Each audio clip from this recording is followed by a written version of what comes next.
नमस्कार, आपके साथ मैं हूं विवेक शर्मा और आप देख रहे हैं उत्तर बंगाल एवं सिक्किम का leading news channel SK live. आज के दिनों के समाचार के प्रस्तुत करता है SGMG Automobiles, a multi-brand service center, one-stop solution for all car-related issues।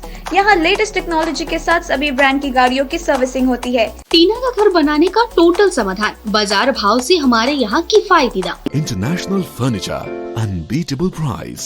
Visit a Royal Oak store today. पश्चिम बंगाल में कड़ी उठक पटक के संकेत मिल रहे हैं।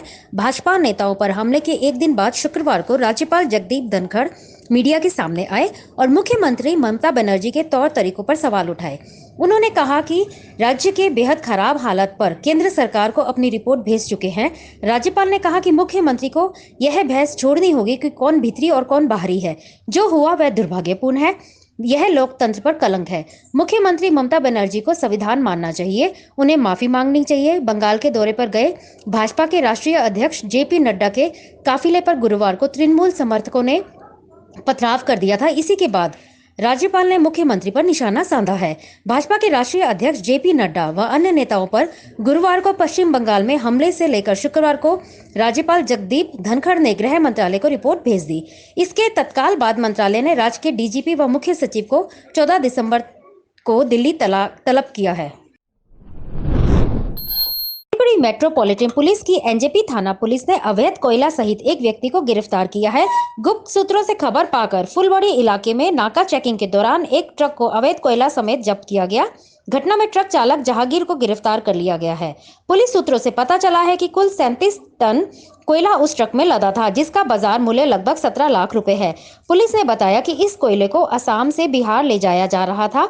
इस बीच गुप्त सूचना पाकर पुलिस ने ट्रक समेत कोयला जब्त कर लिया। ट्रक चालक को गिरफ्तार कर शुक्रवार को जलपाईगुड़ी अदालत में पेश किया गया। डाबग्राम फुलवाड़ी विधानसभा क्षेत्र के शांतिनगर आमतला मोड़ इलाके में शुक्रवार को आयोजित एक सरकारी कार्यक्रम में पर्यटन मंत्री गौतम देव ने इलाके के लगभग 52 लोगों को जमीन का पट्टा प्रदान किया। जानकारी मिली है कि पिछले कई वर्षों से यह लोग जमीन पर मालिकाना हक के लिए विभिन्न सरकारी अधिकारियों सहित नेता मंत्रियों के दरवाजे खटखटाते रहे हैं। आखिरकार इनकी गुहार सुन ली गई। शुक्रवार को इसे लेकर शक्तिनगर आमतला मोड़ पर एक कार्यक्रम के बीच खुद पर्यटन मंत्री उपस्थित रहकर लोगों को जमीन का पट्टा प्रदान দান এবং পুনর্বাসন দপ্তরের পক্ষ থেকে রিলিফ ডিপার্টমেন্টের পক্ষ থেকে আমরা মোট 54টি পরিবারকে তাদের জমির বিশ্বস্ত দলিল আমরা দেব। তারা জমির মালিকানা পাচ্ছেন। এখন আমরা 12টি পরিবারকে দিলাম। আর আজকে বিকেলবেলায় ঠাকুরনগরে আমাদের সরকারি অফিসাররা আছেন। তারা এই 54 জনের মধ্যে 12 জনকে আমি দিলাম। আর বাকিটা আজকেই ওইখানে প্রধান থাকবে, রিলিফ ডিপার্টমেন্টের আধিকারিকরা থাকবেন, জেলা পরিষদের কর্মাধ্যক্ষ এবং অন্যান্য সবাই থাকবেন। বাকিদের আমরা আর 32টি পাট্টা 32টি পরিবারকে আমরা নিঃশর্ত দলিল। डाबग्राम 2 अंचल के अंतर्गत बड़ी भाषा इलाके में शुक्रवार को तृणमूल की आयोजित कार्यक्रम के बीच सैकड़ों विभिन्न दलों के कार्यकर्ताओं ने तृणमूल का दामन थामा। कार्यक्रम में पर्यटन मंत्री गौतम देव ने नवगतों के हाथों में पार्टी का झंडा सौंपकर उनका पार्टी में स्वागत किया। उन्होंने कार्यक्रम को संबोधित करते हुए कहा कि मुख्यमंत्री ममता बनर्जी के विकास कार्यों से प्रभावित होकर विभिन्न दलों से भारी संख्या में कार्यकर्ता लगातार तृणमूल में शामिल हो रहे हैं। उनके साथ कार्यक्रम में डाबग्राम 2 अंचल प्रधान सुधा सिंह चटर्जी व डाबग्राम फुलबाड़ी ब्लॉक अध्यक्ष देवाशीष ग्रामनिक सहित गौतम गोस्वामी व स्थानीय नेता व कार्यकर्ता उपस्थित थे। पृथक गोरखालैंड राज्य के लिए विधानसभा में प्रस्ताव लाया जा सकता है। सिलीगुड़ी के विधायक श्री अशोक भट्टाचार्य ने यह आशंका जताई है। शुक्रवार को दलीय कार्यक्रम में आयोजित पत्रकार सम्मेलन में विधायक अशोक भट्टाचार्य ने कहा कि गोरखालैंड को लेकर विमल गुरुंग व मुख्यमंत्री के बीच क्या सौदा हुआ है, यह जानना जरूरी है। उन्होंने बताया कि उनके पास यह जानकारी है कि पीके ने मुख्यमंत्री को सलाह दी है कि वह गोरखालैंड को लेकर विधानसभा में अधिवेशन बुलाए व प्रस्ताव के पास भी कराए। এই বিধানসভা কেন্দ্রটাকেও যদি আমরা ধরে নেই তাহলে পরে সব মিলিয়ে 1958টা বুথ আছে। এই বুথের মধ্যে পাহাড়ে হচ্ছে 874টা বুথ। পাহাড়ে নির্বাচনী কাজের ক্ষেত্রে, নির্বাচনী সংগঠন গড়ে তোলার ক্ষেত্রে কোনো সময় আমরা বুথ ভিত্তিতে সেভাবে প্রচার হয় না, কেউই করে না।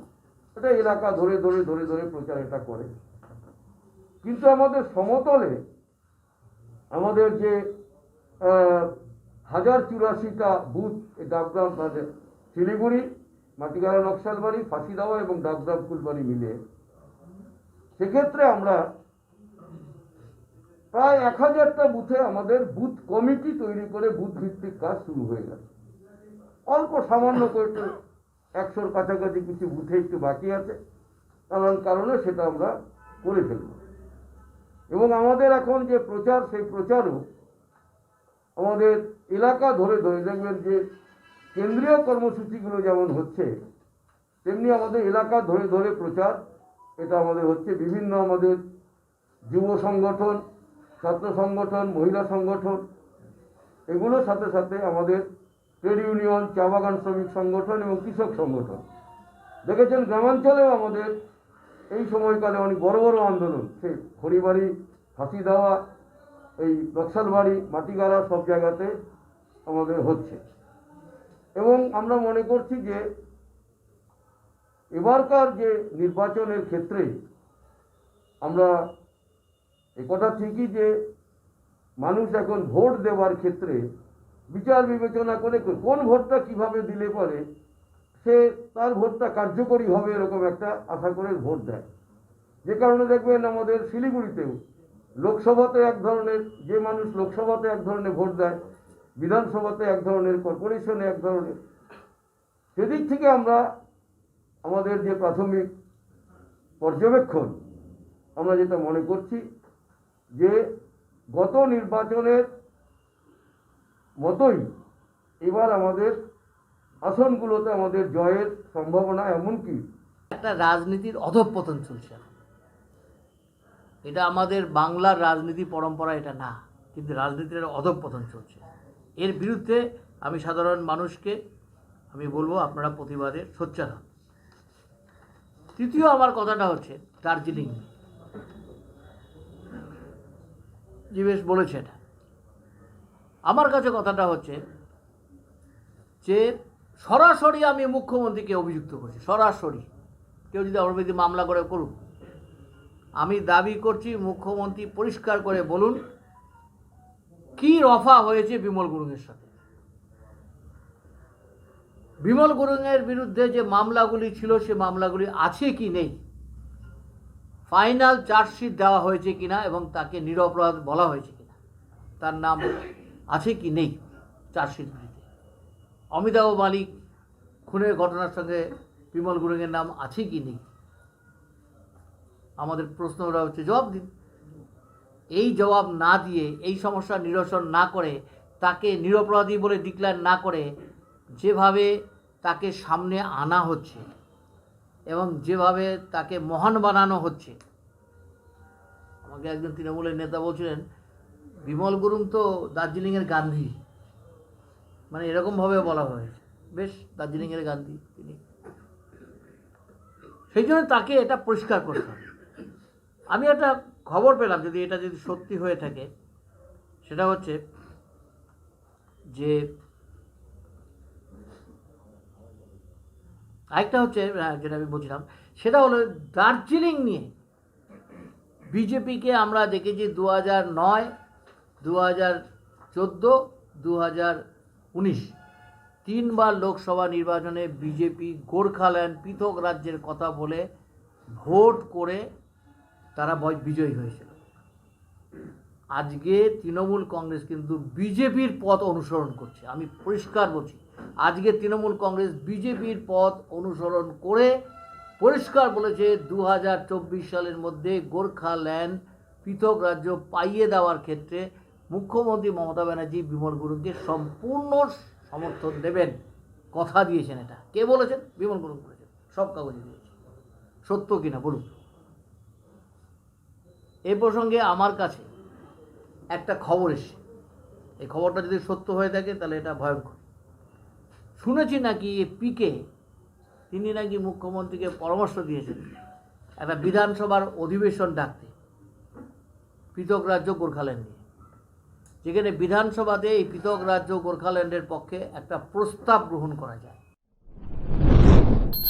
कृषि कानून किसानों के बढ़ते विरोध के कारण बैकफुट पर जाकर केंद्र सरकार अब फ्रंट फुट से खेलने की तैयारी कर रही है। इसके लिए भारतीय जनता पार्टी आज से नए कृषि बिलों पर देश के सभी जिलों में प्रेस कॉन्फ्रेंस और चौपाल आयोजित करेगी। साथ ही आने वाले दिनों में 700 प्रेस कॉन्फ्रेंस और 700 चौपाल आयोजित किए जाएंगे। भारतीय जनता पार्टी शुक्रवार को नए कृषि बिलों पर देश के सभी जिलों में प्रेस कॉन्फ्रेंस और चौपाल आयोजित करेगी। बता दें कि सितंबर में लागू किए गए कृषि कानूनों को निरस्त करने की मांग के लिए विभिन्न राज्यों के किसान लगभग 2 सप्ताह से अधिक समय से दिल्ली में सिंधु, टीकरी, गाजीपुर और चिल्ला दिल्ली नोएडा सीमा पर डेरा डाले हुए हैं। हजारों किसानों ने दिल्ली की सीमाओं पर रहने के कारण शुक्रवार को भी राष्ट्रीय राजधानी में कई मार्ग यात्रियों के लिए बंद रहे। लेते हैं छोटा सा ब्रेक, फिर मिलेंगे ब्रेक के बाद। टीना का घर बनाने का टोटल समाधान बाजार भाव से हमारे यहाँ किफायती दाम। घर, दुकान, मकान, गोदाम बनाने के लिए टीना, प्रोफाइल सीट, रंगीन टीना, पाइप आदि सामान की नई दुकान टीना लगाने के लिए मिस्त्री भी हमारे यहाँ है उपलब्ध। महावीर स्टील, 3rd माइल, वेगा मॉल के सामने, चौधरी कंपाउंड। Contact number 9709 970981। खुट्टा सुनिनु भएको छ। मलाई चाहिँ कोल्ड कफहरू थियो र मलाई यहाँको दबाईले सुट गर्यो, म एकदमै जाती हुँदैछ। तपाईको थाइरोइड कस्तो भयो? एकदमै राम्रो भयो। मेरो चाहिँ यो ब्याक पेन हुन्थ्यो पुरा, र साइड पेन हुन्थ्यो कि यो ब्याकमा निकै सन्चो भएको थियो। अहिले चाहिँ धेरै सन्चो छ। खुट्टा घुँडाहरू, खुट्टा दुख्ने, हातहरू दुख्ने त्यो अहिले धेरै कम्ती भयो। तपाईलाई ब्याक पेनहरू सन्चो भयो अहिले? हाम्रो ठेगाना छ centre point building, 1st floor, HD Lama road, opposite to grand plaza shopping complex, Janata lodge, Darjeeling. सम्पर्क नम्बर छ 9641995791 अनि 7001155412। SGMG Automobiles, a multi-brand service center, one-stop solution for all car-related issues. यहाँ लेटेस्ट टेक्नोलॉजी के साथ सभी ब्रांड की गाड़ियों की सर्विसिंग होती है। 20 मिनट में ही car wash, in house automatic colour बनाने की मशीन इत्यादि। तो देर किस बात की, आज ही कॉल कर अपॉइंटमेंट बुक कीजिए 9609933000। SGMG Automobiles, BSF road, Salugara, Siliguri. 50 से 70% कम कीमतों पर लाजवाब डिजाइन, ब्रांडेड फर्नीचर, गारंटी सहित मजबूती का वादा। मौका है यही, बना लो इरादा। Bedroom set, sofa set, dining set, outdoor या ऑफिस फर्नीचर से लेकर मॉड्यूलर किचन उपलब्ध है। कम कीमत में बेहतरीन गुणवत्ता का पूरा भरोसा। ऑर्किड बिल्डिंग, ऑपोजिट वेगा सर्कल, 2.5 माइल, सेवक road, Siliguri. International Furniture, unbeatable price. Visit a Royal Oak store today. के लिए SK लाइव ही बेस्ट ऑप्शन है। SK लाइव का इस क्षेत्र में 24 घंटा टेलीविजन, एंड्रॉइड ऐप और वेबसाइट पर प्रसारण होता है। सोशल मीडिया पर भी हम उपलब्ध हैं। हमारी व्यूवरशिप 9 लाख से अधिक है। सिक्किम, हैथवे और NXT डिजिटल पर, दार्जिलिंग और कालिम्पोंग में दोनों हैथवे और CCN सेटअप बॉक्स पर, लामपुर से लेके मैनागुड़ी हैथवे पर, सिटी केबल पर सिलीगुड़ी और आसपास, नक्सलबाड़ी से पानी टंकी तक NXT डिजिटल में। तो सोचिए नहीं, कॉल करें 7908554308। ब्रेक के बाद आपका फिर से स्वागत है। बढ़ते हैं खबरों की तरफ। तृणमूल कांग्रेस की कृष्णनगर से सांसद महुआ मोइत्रा ने पत्रकारों को 2 पैसे का पत्रकार कहा था और उसके इस बयान के बाद से ही मीडिया द्वारा उनके इस बयान की आलोचना की जा रही है। उनके बयान को लेकर उनसे माफी मांगने की मांग उठ रही है और इसके विरोध में रैलियां भी निकाली जा रही है। इसी कड़ी में आज उत्तर 24 परगना के हल्दीराम से लेकर एयरपोर्ट तक पत्रकार द्वारा एक विरोध रैली निकाली गई। इस रैली में अखबार, टीवी न्यूज चैनल सहित सोशल मीडिया के पत्रकारों ने भी भाग लिया। रैली 1 नंबर एयरपोर्ट गेट के सामने एक सभा में तब्दील हो गई, जहां पर पत्रकारों ने उनके इस बयान की निंदा की और उनसे माफी मांगने की मांग की। मालदा के मानिक चक्र थाना के अंतर्गत नूरपुर गांव का रहने वाला रमजान अली अभी तक एक वैन चला रहा था, यहां तक कि उसके पास अपना घर भी नहीं था। गंगा नदी कटाव में घर बह जाने के कारण रास्ते के किनारे सरकारी जमीन में किसी तरह से गुजर कर रहा था 50 वर्षीय रमजान। अपनी जिंदगी का गुजारा करने के लिए भाड़े की एक मैजिक वैन लेकर चल रहा था। उसका जीवन काफी गरीबी में गुजर रहा था, लेकिन अब उसका भाग्य बदल गया है क्योंकि उसको 1 करोड़ 20 लाख रुपए की लॉटरी लगी है, जिसके कारण वह रातों रात करोड़पति बन गया है। लॉटरी लगने के बाद से वह थोड़ा भयभीत भी है क्योंकि उसको अपने अपहरण का डर सता रहा है और यही कारण है कि ग्रामवासी उसके घर की पहरेदारी कर रहे हैं। पुलिस भी सुरक्षा दे रही है। उसने बताया कि वह इन रुपयों से पहले अपने लिए घर बनाएगा, उसके बाद सरकारी स्कूल में कुछ मदद करेगा। নূরপুরের বাসিন্দা রমজান আলী আজকে বিকালে 4টার সময় টিকিট কেটেছিল 130 টাকা টিকিট কাটলো। সেখান থেকে ও দেখলো যে আমার 1 কোটি টাকা লেগেছে। খবর জানাজানি হওয়া মাত্রই প্রশাসন এসছে এখানে, আমরাও এসেছি, এসে খুবই আনন্দিত। আমরা খুব ভালো অনাহারে দিন কাটছিল, বাড়ি ঘর নাই, এরকম অবস্থাতে যাক কিছু একটা উপকৃত হবে। খুব ভালো আমরা খুবই আনন্দিত হয়েছি। অনাহারে দিনটা কাটছিল, দুঃখে সংসারটা যাচ্ছিল। ওইটা তার স্ট্যান্ডে গিয়েছিল, তো ওখানে যে 4টার দিকে টিকিট কেটেছিল, তো ওরা যখন রেজাল্ট দেখছিল একজন বললো যে আপনার লেগেছে, তো ওরা না আমার লাগেনি, তো ওরা হ্যাঁ লেগেছে। লাগার পরে আবার ঠিক আছে বাড়ি আসলো, আমি যখন দেখলাম হ্যাঁ লেগেছে, তারপরে আবার বললাম, তারপর বললাম লোকজনের কাছে এইসব মিডিয়া না ওইরকম কাটি না, 8 দিন 10 দিনে একটা বই কাটলাম 100 টাকা 50 টাকা, ওই 120 টাকা দিয়েছিলাম। তো সিরিজে মিলে গেল, তো টিকিটের নাম্বার দেখে সিরিজে মিলে গেল, তো দেখছি আমার লেগেছে। বাড়িতে মিডিয়া এসছে, টিকিট যে বিক্রি করেছে ও এসছে, সেলার আছে, আরও সিভিকরা আছে, সবাই আছে। मालदा जिले के कालियाचक्र थाना पुलिस ने लाखों रुपए के यावा टैबलेट समेत एक आरोपी को गिरफ्तार किया है। उसके पास से पुलिस ने 16,000 पीस यावा टैबलेट जब्त किए, जिसकी कीमत लगभग 7 लाख रुपए आंकी गई है। जानकारी मिली है कि गुरुवार देर रात कालियाचक्र के जुलवाबधाल ग्राम पंचायत के बीबी ग्राम इलाके से स्थानीय थाना पुलिस ने गुप्त सूचना के आधार पर छापेमारी कर लाखों के यावा टैबलेट समेत आरोपी को गिरफ्तार किया है। पुलिस सूत्रों से पता चला है कि आरोपी का नाम असगर अली है। वह कालियाचक्र थाना के जातुआ बथाल इलाके का निवासी है। आरोपी देर रात को इन प्रतिबंधित दवाओं के खेप को कहीं तस्करी की योजना बना रहा था। इससे पहले ही पुलिस ने उसे रंगे हाथों दबोच लिया। बंगध्वनि यात्रा के माध्यम से तृणमूल कांग्रेस कार्यकर्ता घर घर पहुंचने की योजना पर काम कर रहे हैं। शुक्रवार को इसके तहत फालाकाटा में तृणमूल की बंगध्वनि यात्रा शुरू हुई।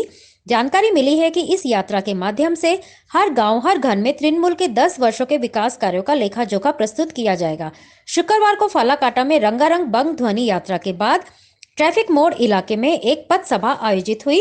कार्यक्रम में फालाकाटा ब्लॉक अध्यक्ष सुभाष राय, तृणमूल नेता ऋतुव्रत बनर्जी, अल्पसंख्यक सेल के जिलाध्यक्ष अब्दुल मन्नान, तृणमूल युवा ब्लॉक अध्यक्ष शुभव्रत दे, तृणमूल महिला संगठन की ब्लॉक सभा नेत्री तुर्पा भद्र सहित अन्य उपस्थित थे। तृणमूल नेता ऋतुव्रत बनर्जी ने कहा कि सरकार की विभिन्न परियोजनाओं का लाभ लोगों तक और ज्यादा तेजी से पहुंचाना ही इस कार्यक्रम का लक्ष्य है। घर घर जाकर लोगों को पश्चिम बंगाल के पिछले 10 वर्षों की सफलता का रिपोर्ट कार्ड दिखाया जा रहा है। কন্যাশ্রী, পথদিশা, ই সমাধান, কৃষি দপ্তর এবং অর্থ দপ্তর এর মাধ্যমে বিশ্ব মঞ্চে পশ্চিমবঙ্গ, এটা আমাদের গতকালকে মৃদুল গোস্বামী, তারপরে মনোরঞ্জন দে, তারপর আমাদের ব্লকের যারা নেতৃত্ব, জেলার যারা নেতৃত্ব তারা করেছিলেন। আজকে এটা বিধায়ক হিসাবে বঙ্গধ্বনি যাত্রার প্রারম্ভে আমাদের দলের নির্দেশে জেলা সভাপতির উপস্থিতিতে আমি এটা আপনাদের পাঠ করে শোনালাম এবং এটাই হবে আমাদের কর্মসূচি। আচ্ছা সৌরভ, আলিপুরদুয়ারের মানে এই যে আপনারা যে বলে রিপোর্ট কার্ড 10 বছরের, আলিপুরদুয়ারের জন্য কি হয়েছে সেটা একটু বলবেন। আলিপুরদুয়ারের জন্য যা হয়েছে, আমাদের পশ্চিমবঙ্গের কোনো জেলায় এত হয়নি। আপনি যেখানে দাঁড়িয়ে আছেন তার ডান দিকে তাকান, ফ্লাইওভার তৈরি হয়েছে, তার বাঁ দিকে তাকান, ডুয়ার্স কন্যা তৈরি হয়েছে, তার সামনে তাকান এত বড় চওড়া রাস্তা এবং পথবাতি তৈরি হয়েছে। আলিপুরদুয়ার যে জায়গায় দাঁড়িয়ে আমরা আজকে মিছিল করছি সেটা আগে মহকুমা ছিল, এখন আমরা জেলায় মিছিল করছি। আলিপুরদুয়ারে বিশ্ববিদ্যালয় হয়েছে, নতুন ইঞ্জিনিয়ারিং কলেজ হয়েছে, আলিপুরদুয়ারে পলিটেকনিক ইনস্টিটিউট হয়েছে, আলিপুরদুয়ারে কিষাণ মান্ডি হয়েছে প্রত্যেকটা ব্লকে, এবং সবচেয়ে বড় ব্যাপার আলিপুরদুয়ার হচ্ছে ওয়াটার অ্যাকিউট ক্রাইসিসের জায়গা, যেটা যেই জেলায় প্রত্যেকটি চা বাগানে ওয়াটার প্রজেক্ট হয়েছে এবং আগামী আমাদের এই কিছুদিনের মধ্যেই আমাদের এই পাটকাপাড়া যেখানে আরেকটি ওয়াটার প্রজেক্ট হওয়ার কথা ছিল সেটাও স্যাংশন হয়ে গেছে, শালকুমারেও স্যাংশন হয়ে গেছে, আর আমাদের মথুরা চা বাগান এবং কালচিনি কয়েকটা চা বাগানে ডিপিআর তৈরি হয়ে গেছে, ওটাও স্যাংশন হওয়ার মুখে। ওটাও আমাদের কাছে এখনও অবধি খবর আছে ওটাও স্যাংশন হয়ে গেছে, আমাদের হাতে আসেনি বলে আমি বলছি না, তো যাই হোক, আলিপুরদুয়ারে প্রভূত উন্নতি, এনবিএসটিসি থেকে শুরু করে আলিপুরদুয়ারের যে মানুষের জীবনযাত্রার মান, প্রত্যেকটা ক্ষেত্রে ব্যক্তিগত উন্নয়ন, সমষ্টিগত উন্নয়ন, আলিপুরদুয়ারের জন্য যা হয়েছে, উন্নয়নের ক্ষেত্রে তৃণমূল কংগ্রেস 100 আর বাদবাকি দল 0 এখনও পর্যন্ত। তৃণমূল কংগ্রেস যদি 100 হয়, বাদবাকি দল 0 আলিপুরদুয়ারে उन्नयन क्षेत्र। दराज के इलाकों के युवक युवतियों को अलीपुरद्वार जिला परिषद की ओर से सिलाई प्रशिक्षण देकर आत्मनिर्भर बनाने की पहल शुरू की गई है। जिला परिषद सभापति शीला दास सरकार ने पत्रकार सम्मेलन के जरिए यह जानकारी दी है। सभापति ने बताया कि अलीपुरद्वार के सुदूर इलाका कुमारग्राम ब्लॉक के युवक युवतियों को आधुनिक सिलाई प्रशिक्षण देकर आत्मनिर्भर बनाया जाएगा। उन्होंने बताया कि 2021 साल में अलीपुरद्वार जिले में कई विकास कार्य करवाने की योजना की गई है। राष्ट्रीय राजमार्ग के किनारे शौचालय निर्माण, हर बाजार में शेड का निर्माण, बाजारों में पेयजल की व्यवस्था, तमाम इलाकों में पेयजल आपूर्ति सुनिश्चित करके सहित कई विकास कार्यों की योजना पर काम किया जाएगा। कुमारग्रामे आछे, मादारीहाटे आछे, आलिपुरवाने आछे, फालाकाटाते दुटो आछे। फालाकाटार एकटा कमप्लीट हये गेछे प्राय, आरेकटाও कमप्लीट प्राय आरेकटा कुमारग्रामेरটাও कमप्लीट हये गेछे, आर बाकीगुलो অনগোয়িং আছে। दीदीगिरी या दादागिरी जो करना है कर ले, जनवरी महीने में पार्टी को खत्म होने से नहीं रोक पाएंगे। सिलीगुड़ी में पत्रकार सम्मेलन कर भाजपा के दिग्गज नेता राहुल सिन्हा ने तृणमूल को चेतावनी दी। दलीय कार्यक्रम में भाग लेने शुक्रवार को सिलीगुड़ी पहुंचे वरिष्ठ भाजपा नेता राहुल सिन्हा पत्रकारों के सवाल पर उन्होंने कहा कि राष्ट्रपति शासन लागू करने के लिए जो परिस्थितियां उत्तरदायी होती है, राज्य की वर्तमान स्थिति बिल्कुल वही है। उन्होंने कहा कि जनता भाजपा के साथ है, इसलिए राष्ट्रपति शासन की जरूरत नहीं। जनता ने ही तृणमूल को सत्ता पर लाई ही थी, अब जनता ही उसे सत्ता से उखाड़ फेंकेगी। चुनाव आयोग अगर सही कदम उठाए तो जनता शांतिपूर्ण तरीके से मतदान कर पाएगी। विमल गुरुंग के मुद्दे पर उन्होंने कहा कि पहाड़ पर अशांति फैलाने के नाम पर विमल गुरुंग व उनके साथियों पर सैकड़ों केस दर्ज किए गए थे, तो फिर उन्हें आज सरकारी सुविधा कैसे मिल रही है? पहाड़ के लोगों की जो समस्या है, भाजपा उसका हल जरूर निकालेगी। विधानसभा चुनाव के बाद राज्य में भाजपा की सरकार बनते ही पहाड़ समस्या का समाधान किया जाएगा। उन्होंने कहा कि पहाड़ की जनता के लिए सिर्फ इतना ही संदेश देना है कि थोड़ा और इंतजार करें। एवं दार्जिलिंग জেলার সমস্ত সাংবাদিক বন্ধুগণ, অনেক দিন বাদে আপনাদের সাথে আমার দেখা হলো, যার জন্য আমি আপনাদের প্রত্যেককে আমার পক্ষ থেকে নমস্কার জানাচ্ছি।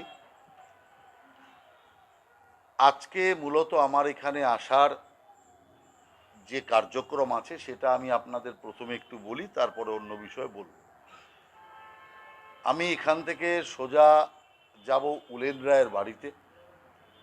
সেখানে তার পরিবারকে দলের পক্ষ থেকে সহায়তা দান করা হবে। তার পরিবারের সাথে কথাবার্তা বলবো, কি অবস্থায় আছে, সুযোগ সুবিধা তার ব্যাপারে খোঁজ খবর নেব। ওখান থেকে আমি গাজলডোবায় 11ই ডিসেম্বর মানে আজকের দিনে 1998 সালে সিপিএমের কুখ্যাত দুষ্কৃতিকারীদের দ্বারা আমাদেরই দুই কার্যকর্তা মানিকলাল মণ্ডল আর পদলাল সরকার তাদের নৃশংস হত্যা হয়েছিল। সেই দুজনের শহীদ বেদিতে মাল্যদান এবং সেখানকার যে কার্যক্রম আছে সেখানে আমি অংশ নেব। আগামীকাল আমার তুফানগঞ্জে স্বপন দাস তাকে হত্যা করে ঝুলিয়ে দেওয়া হয়েছে, যেটা আজকাল তৃণমূলের একটা নতুন মারার কৌশল হয়েছে। সেই কৌশল অনুযায়ী তারও বাড়িতে যাব, তারও বাড়ির লোকের সাথে কথাবার্তা বলবো, পার্টির পক্ষ থেকে সহায়তা প্রদান করব এবং পরে তুফানগঞ্জে একটি জনসভা আছে এবং আরও কয়েকটি কার্যক্রম আছে। রোববার আমার ফিরে যাওয়ার কথা। আমি প্রথমেই আপনাদের জানাতে চাই যে সারা পশ্চিমবাংলা স্তম্ভিত হয়ে গেছে যে উত্তরকন্যা ঘেরাওকে কেন্দ্র করে একটা শান্তিপূর্ণ কার্যক্রমের ওপর যেভাবে বর্বরোচিত হামলা হয়েছে তার নিন্দার কোনো ভাষা নেই। आज के लिए बस इतना ही और विस्तृत खबरों के लिए देखते रहिए एसके लाइव। आपका समय आपकी खबर। धन्यवाद।